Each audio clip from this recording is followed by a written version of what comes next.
Kisah Nabi Harun sebagai juru bicara dan teman dakwah Nabi Musa. Nabi Harun alaihi salam adalah saudara Nabi Musa alaihi salam. Ia merupakan juru bicara adiknya dan menjadi teman setia selama berdakwah. Dikisahkan bahwa Nabi Musa tidak begitu fasih dalam berbicara. Ia memiliki kakak yang lebih fasih daripadanya, yaitu Nabi Harun. Maka dari itu, Nabi Musa berdoa kepada Allah untuk menjadikan Harun sebagai temannya dalam berdakwah. Dalam Al-Quran, nama Nabi Harun disebut bersamaan dengan nama Nabi Musa. Keduanya merupakan dua nabi yang selalu bersama dalam menjalankan tugas dakwahnya. Rizm Aizid dalam bukunya yang berjudul Sejarah Terlengkap 25 Nabi menceritakan pada suatu ketika Nabi Harun mendampingi Nabi Musa menemui Fir'aun untuk meminta melepaskan kaum Bani Israel dari perbudakan.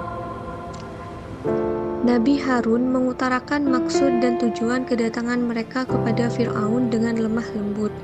Perkataannya juga sangat jelas. Tidak heran bila dia sering disebut juru bicara Nabi Musa, hingga akhirnya mereka berhasil membawa Bani Israel keluar dari Mesir.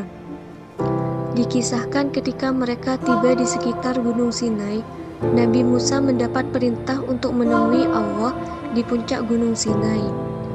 Ia lalu menugaskan kakaknya, Harun, untuk menjaga kaum Bani Israel. Pada saat Nabi Harun mendatangi kaum Bani Israel, mereka justru tidak mempercayai Nabi Harun. Mereka menganggap hanya Nabi Musa lah yang patut dipercayai.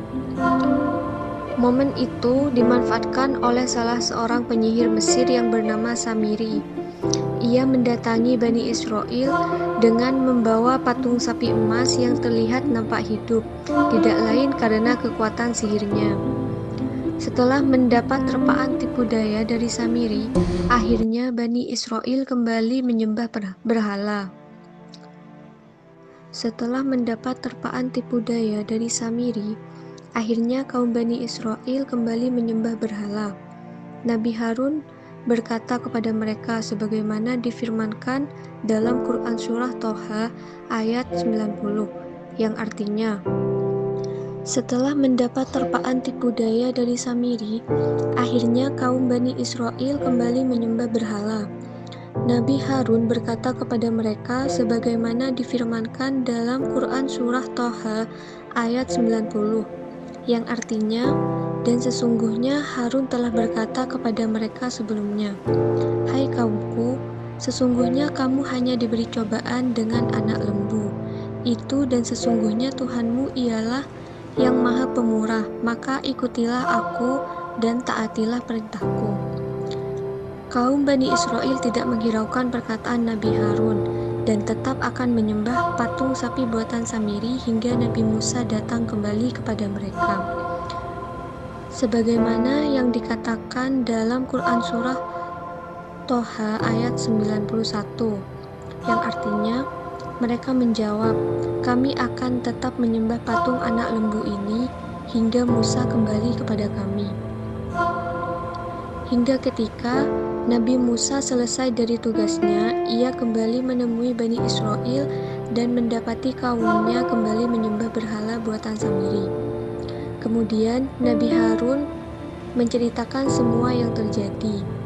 Akhirnya berkatalah Nabi Musa mengusir Samiri sebagaimana yang diceritakan dalam Quran Surah Toha ayat 97, yang artinya, berkata Musa, pergilah kamu, maka sesungguhnya bagimu di dalam kehidupan di dunia ini hanya dapat mengatakan, janganlah menyentuh aku, dan sesungguhnya bagimu hukuman di akhirat yang kamu sekali-kali tidak dapat menghindarinya.